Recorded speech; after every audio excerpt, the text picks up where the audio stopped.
my name is Kimberly Obialo. And I'm Nicole Obialo. This is my sister.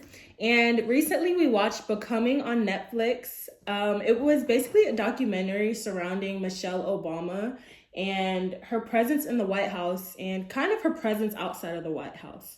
Firstly, I wanted to ask Nicole, how did you feel about this documentary? Watching the documentary, I actually really enjoyed it. Like it began with, her last few days in the White House to the end of her White House or her, the journey of being like the first lady. So it was really Right. interesting to see the switch between, Michelle Obama in the White House and then Michelle Obama after the White House and like what everybody's thoughts on, you know, like how her life is, what she wants to do, and Yeah, right. yeah, it kind of made me feel like like transitioning, like well, of course I'm a junior in college, but it kind of made me feel like that stage where you're like right after high school, like you're coming out of high school and you're like trying to decide like who you are, and so she was you know kind of like She's kind of in that. displaying that, Yeah, yeah, displaying exactly. that, like who did Michelle Obama want to be Yeah. after the White House, like Like who that was really interesting to see. like who is Michelle Obama now? And it's Yeah, like I'm not sure if she said it in the documentary, but I kind of got the feeling like Michelle Obama's life in the White House wasn't really her own. And that's kind of the same case for like presidents and other people that go through the White House and basically other people that are in like the public eye.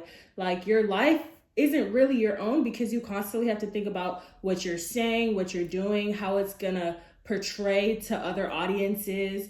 And like there is this so right now in Nigeria there's like a whole lot of political chaos going on, and some people are looking to Nigeria's finest musicians, so people like Wizkid, Burna Boy, Davido. And I'm bringing this in because they were calling on them to um to say something, if that makes sense. like what do you mean? Elaborate on that. Like they were almost giving them like the responsibility to inform the audiences that they can reach. And it's just like, what if they don't want to? So it's kind of the same just being in the public eye and being Michelle Obama. What if she doesn't want to Oh, do these things? But since she's in the public eye, like her life isn't really her own. Da da da da. But I think now, like she's doing her own thing. yeah, it's kind of like you like being like being a normal person. Like someone would normally tell you like, oh, you can't please everybody, you Right. know, um, do things for you. But when you're in like the public eye, like when everybody in the world knows you, you kind of have to please everybody. You kind of have to, think about every different perspective and not Yeah. to upset anybody because if it goes left, then Exactly. And that responsibility kind of falls on you, but is that fair though? Like just because I'm famous and just because I have an influence, is that my burden? well, that's a really good question. I believe that like people kind of blur the lines between you know like people being human. Like people expect like their role models and like celebrities to be this Like super, supernatural yeah, like human being superhumans. that can do everything, and then they commonly forget that they're human just like I am. Like they Exactly. can't, you know. No, But exactly. I felt that for yeah, sure. I think like the main thing that I felt when I watched this documentary was how cool Michelle Obama is. Like Michelle Obama is just such a cool woman, and I feel like that is such an understatement, but she's just so cool. She reminds me of like an older sister or a very good mother basically. But yeah. yeah. Like also watching this, it made me like appreciate her. Not I wouldn't say appreciate her more, but like really more so like understand her more. Yeah, I for feel like sure. I feel like she she portrayed a lot in the documentary like her wisdom, and Mm-hmm. so there was this one point in the documentary where she was signing her book, her books or whatever, where they were like, people were just coming, and they wanted to meet her, so they had their like few moments with her, and so it made me like actually a little bit emotional seeing how much impact that she had on each person that came and Yeah. saw her, and then they told her, um, you know, their stories of why she's so important in their lives or why they're her role models and stuff like that. So, and then she explained how she loves doing that because it gives her different perspectives that she doesn't have. Exactly. Yeah, As so people, we only have that really certain like took a perspectives. toll because it's like a wise person would take other people's experiences and learn from them. Right. And so I don't Right. know, just she has lots of wisdom, and that's very significant in Yeah. her being a role model and stuff like that. So Yeah. yeah, this documentary was a really good one, and then it was a really good documentary, and I really enjoyed watching it. And drawing from that, I think it was that same scene where she was signing the books. I'm not sure if it was like a book club Yeah, or she was signing the she books. was That's signing what the it was. books, and she was like each person that comes up to me, I look them in the eyes. I'm not looking behind them, seeing how many people are in line or whatever. I'm here in that present moment with the Yeah, woman or the mom and that's or the very important. kid. Like the fact Yeah, that she said that was very, that was very so important important. because it shows how she values each And person every as person, their own. She doesn't, literally. neglect anybody. Right. And that's just why she's just so cool to me. Like, I would want to, she's the type of person that I would want to go have dinner with, Yeah. like, just to learn from her. And she's from the south side of Chicago. It's crazy. South side of Chicago to the White House's first lady, that timeline. That's amazing. That's Mm-hmm. amazing. Yeah, she came from Princeton. Yeah. That Right. teacher telling her that she's achieving too high. Mm-hmm. Right. And that she's the first lady. Literally. She was talking about affirmative action. I'm looking down at my notes, by the way, but she was talking about affirmative action in colleges and universities. And she said that when it comes to affirmative action for Black, poorer kids, that's the problem. Yeah. But there's all types of affirmative action for others, like legacies, being college athletes, and all that stuff. But when it comes to wanting when it comes to wanting to right the wrongs of what America did in the past for minorities, then that's the problem. I've done a lot of sorry, what am I trying to say? I've done a lot of like soul searching. No, not soul searching. Sorry. No, I just lost my train of thought. I've done a lot of assignments over affirmative action in the past few weeks, especially in English. And I've really learned a lot from affirmative action and the different viewpoints behind it. Do you know what it is? Wait, in English, what do you mean? Just like learning what affirmative action is. Oh. So what's affirmative action? It's basically like... Oh, well, like, I can tell you what I would think affirmative action is. Mm-hmm. Let's just start with that. So being affirmative is, I feel like can go hand in hand with, like, being determined in a task and being, like, affirmative, like, assertive, maybe. So, like, affirmative action is, like, just taking action on what you want to change, what you want to do. I mean, yeah. I think, yeah. The name kind of speaks for itself. It's basically... Okay. It's like quotas, I think. That's a good example of affirmative action. Like quotas, like just making sure that, diversity is something that needs to be achieved on whether it's a college campus or medical campus, whatever. But like, yeah, affirmative action. Some people don't like it. Some people call it like positive discrimination.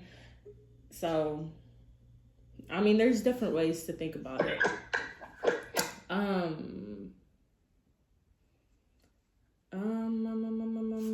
So moving on to her campaign, Obama was elected in like 2008. I was like 4 years old, but for some reason, I remember so much about Obama's presidency. How old were you?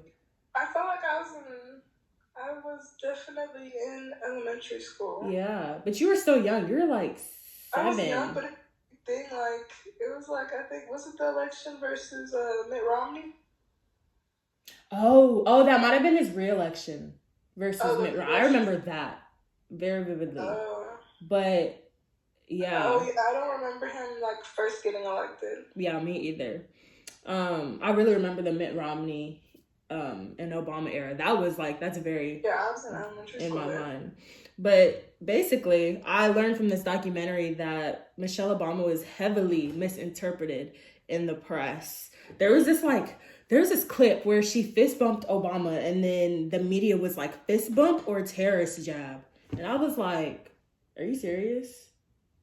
The way that the media really skews things and creates these stories will forever just make me go crazy. And like that's another thing. That's one of the points that Michelle Obama said in her documentary. Like, she feels like, when you're in the public eye, you're always being watched. So yeah.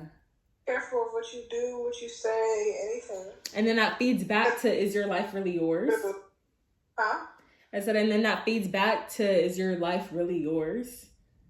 When you're in the public eye. You really want to do without having to, see all different perspectives and ways it could be, twisted and misconstrued. Right. But at the same time, like, I don't feel like, I feel like she has lots of support and, publicists and stuff like that help her with that, because she is, then again, the first lady. The first lady can't be, doing things, things you shouldn't really normally be doing because she's the first lady. Yeah. So, like, her life is probably not her. She's probably not Michelle Obama, and she's the first lady. So. Right. Oh, no, that's a good point. Yeah. That's a good point. Maybe in the public eye, she's not Michelle Obama herself, but she's the first lady. Yeah. And then, yeah. And so after coming out of the White House, like, that's when she's Michelle Obama. That's when all these things that she's doing, that's Michelle Obama. Right. She just got her big platform because she's the first lady, and everybody in the world now knows her. So. Yeah. Yeah. But moving forward, good point, by the way. But moving forward, they're like, if they can't prove Obama's a Muslim, they're gonna have to prove that she's an angry Black woman. Let's just dive right into that, because I have a lot to say about the angry Black woman. I don't want to take up the whole 30 minutes talking about it, but there are quotes saying, she seems like an angry woman. She's not warm and fuzzy. She's just adding fuel to the fire. Speaking her mind can get her in trouble. Blah, blah, blah, blah, blah.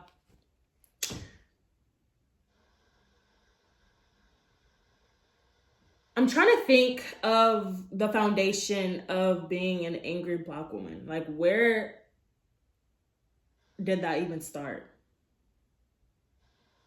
If you could guess of an example of where you think it started, what would you say? I feel like the angry Black woman stems from, stereotypes. For sure, yeah. This may stem from, to go further back, impoverished areas where, gang violence, so people may stem the angry Black from the aggressive Black woman. Right, yeah. In Black families. So it could even stem from dialect. Because you know how, like, in AAVE, African American Vernacular English, like, a lot of the words that Black folks use can come across as aggressive if you're not used to it. You know what I mean? Yeah, so it could even stem from that as well.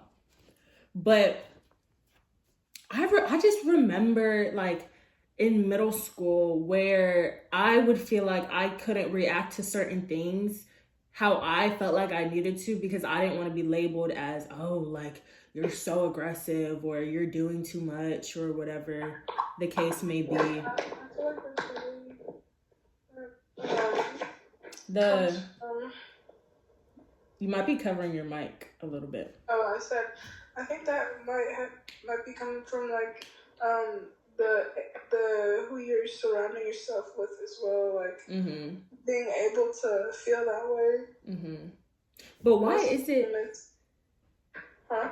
I said, but why is it that when a Black woman is angry, then she's the angry Black woman, but if another race were to be angry, are they labeled an angry third race angry woman? Indian woman? Exactly, yeah. Asian woman. Why are Black women like hand in hand with aggression?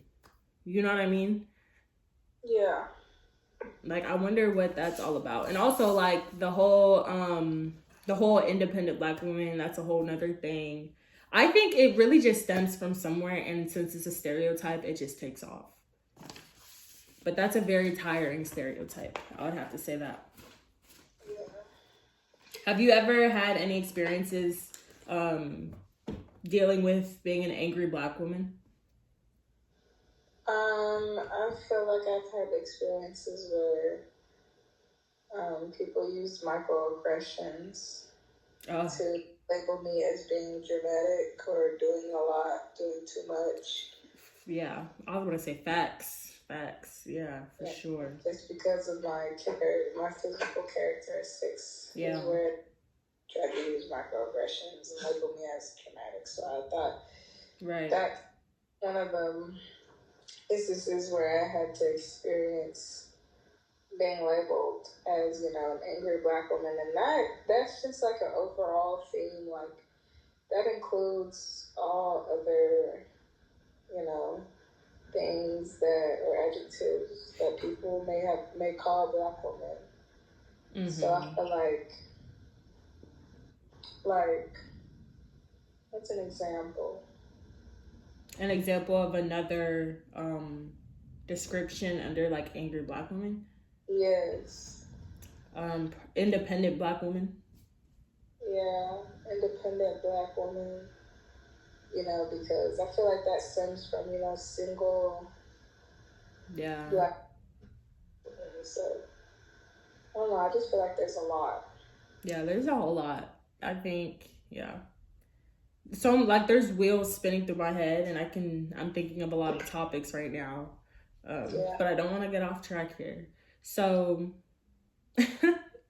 a part of me in this documentary that actually made me laugh was when Michelle Obama was talking about how she needs to find a way to make the White House a home for her two children, Sasha and I forgot her other daughter's name. Sasha and do you know her name?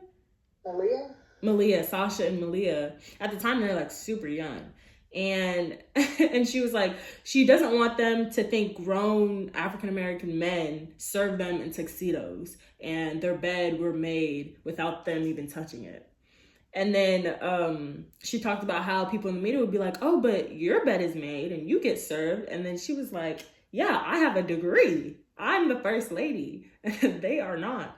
So that was funny. I'm glad she did that. That adds to her cool points. Yeah.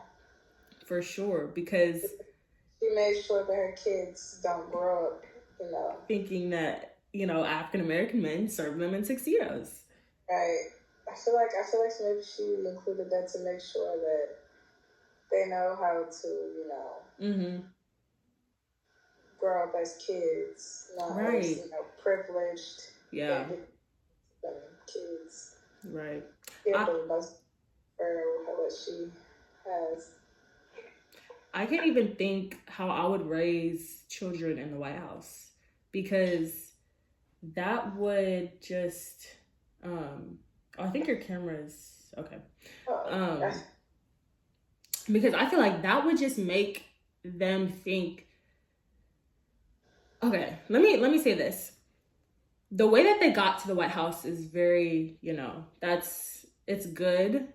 It's good. But for me, myself, raising kids in that White House, I would kind of want to shield them from that privilege just a little bit, if that makes sense. Yeah. Did I word that right? Why? No, I'm just saying because I don't want that to get like misconstrued. So what do you mean? Like I'm very proud of Obama. I'm very happy for that family to be in the White House. But like for me myself, I would want to shield my kids from that privilege a little bit so that they don't grow up thinking that, you know, I'm on top of the world. I don't have to work for anything. I don't feel like that, because I agree to disagree, because I feel like I don't think the kids will. I mean, they were young. They were very young, prime young. And those are impressionable years. That's also an experience too. Like, that's a good experience, like, for your kids to have. But like, you'd have to just learn, or you'd have to just teach them. Yeah, instilling them the values. Yeah. It's the right way. Yeah. But that's definitely an experience that I wouldn't take, for granted. For sure. But sense. If you're 7, 8 years old, how are you not going to take that for granted?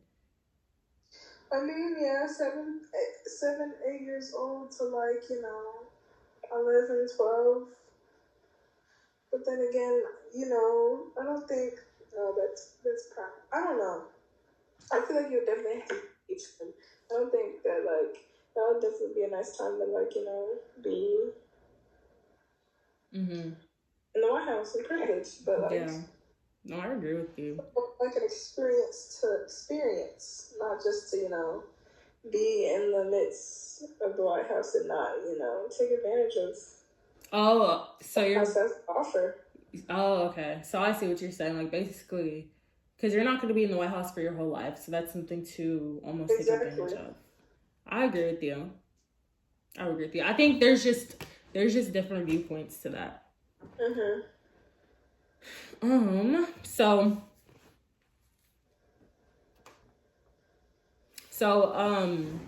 She also stated that many thought because Obama was elected and he was the first Black president that America has now entered their post-racial era.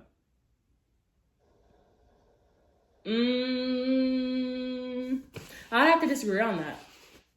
Now, I think Obama becoming president made great strides in history. I definitely don't think that we're past the racial era, especially at the time that he was president. I don't think that was the time that we were to pass a racial era if we ever did. You know what I mean? Do you know when he stopped being president? When he stopped being president? Was that like 2016? Yeah, so 2 terms, 8 years. 2016. I'm gonna look it up real quick. I believe it was 2016. Oh, wait, I can't. But yeah, so America was still having a lot of problems in 2016. I believe the Black Lives Matter movement gained a lot of traction around 2012, 2013, following Trayvon Martin and his death. May he rest in peace.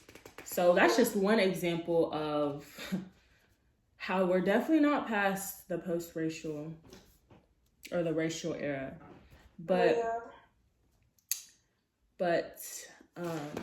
Yeah. And then she said a really, really good quote that literally gave me chills down my back. She was like, "I'm the former First Lady of the United States, and I'm also a descendant of slaves." And that really just marks how far we have come. Yeah, I like that. How far we have come, not only as a country, but as individuals. Like, in U.S. history, I've been reading a lot, and it amazes me how much of a widespread ideology slavery and the ownership of a human being was. Because growing up, we're taught that that slavery is bad and all of this stuff, but it's almost as if we never really get underneath the foundation. And let me elaborate on that. Slavery and racism was an instilled idea that people believed, and they backed up with the Bible and other ideologies. And so, just with that being said, like, it's crazy how far we've come. Yeah, I agree. I agree 100%. Because it's so crazy, because we never had a black first lady. For her to be the first black first lady made history. Mm-hmm. And, like, alongside the first black president.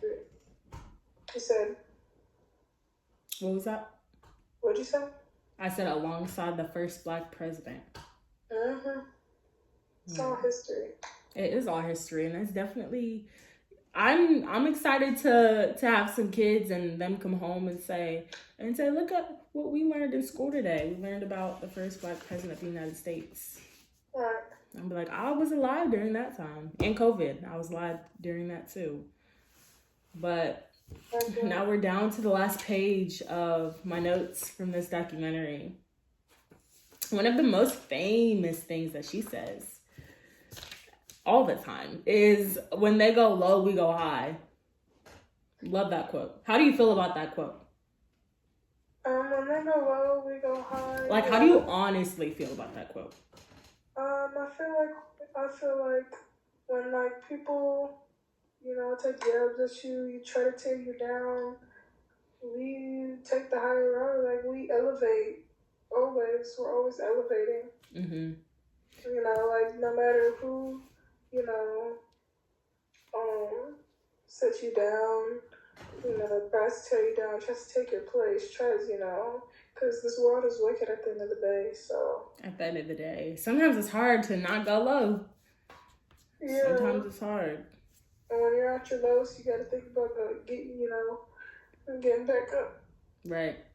No, that's true. That's a great motivational speech right there. Thank you. Mm-hmm. And alongside with that quote, Michelle Obama and her husband, they have to think about how their words will impact the future. Mm-hmm. Being inside the White House and being outside the White House. And I wrote down on my note sheet, it reminded me of this quote by Clint Smith. And he said, "To speak like there is a microphone, and I will live every day as if there were a microphone tucked under my tongue, a stage on the underside of my imagination." Sorry about that. My phone cut off for a second. But yeah, speaking about this quote by Clint Smith, I feel like that's how Michelle Obama lives now. And I think that's how a lot of presidents live after they've left the White House. Now, with her influence and with her podium, she says that she wants to work with younger kids because kids are our future. So, with that being said, do you have any other thoughts or any closing remarks? I feel like Michelle Obama is a wonderful, great, inspiring, intelligent woman.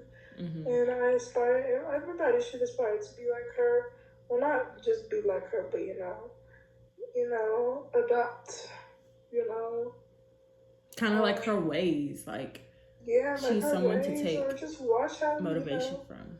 The little aspects of her, you know, adopt some aspect, because she's all around a beautiful human being, mm-hmm. and emphasis on human being, but yeah, Michelle Obama, I love the documentary. It was a really good documentary. Right. And though she's been out of the White House since 2016, so it's been about 7 to 8 years. So we've seen a little bit that she's done. I feel like I've seen her all across the media, just a little bit. I always watch a lot of interviews that she's been on. She's recently been on an interview with Angela Angela. Her first name is Angela, but she's a pretty popular interviewer. And yeah, so she's doing great. She's stepping out in her fashion. She's stepping out in her own light. And I'm excited to see what else she has in store for us. But thank you so much, Nicole, for joining me in this conversation. I hope you enjoyed watching the documentary as much as I did. And I hope you have a good night. And I hope Thank you have as well. Yes, and I hope that you have a good night as well. Bye. Bye.